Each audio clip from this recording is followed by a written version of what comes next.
At some point, success creates a responsibility to understand the story your work is helping to sell. When it comes to the interview with Alex Cooper, I would have much preferred Nara to recognize the success she has had due to being considered a Tradwife creator. And yes, maybe she didn't understand the cultural impact of her content when she was 18, but at some point, success creates a responsibility to understand the story your work is helping to sell. So her outright saying, I didn't know what a Tradwife was, and I don't define myself as that. Well, girl, that's how everyone defined you. And props to you for pushing back now, but recognize the platform it gave you.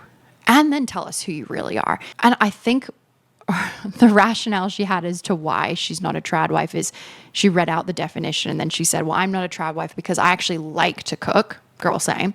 And I work and my husband and I both look after our kids equally. And yeah, great. Perfect. Those are things that are not, I guess, Tradwife, but there's so much more to it than that because it's the perception. And I think that's what she's missing.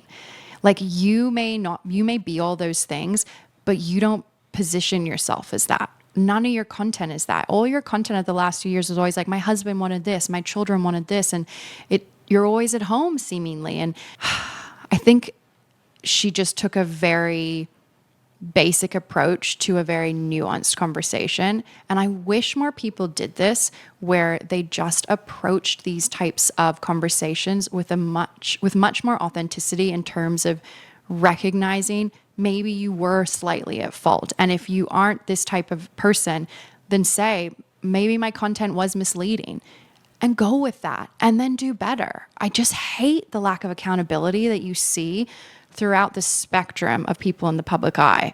And I feel like publicists should do a better job because I actually think being truthful and being accountable would resonate so much more with an audience because this interview has pissed people off.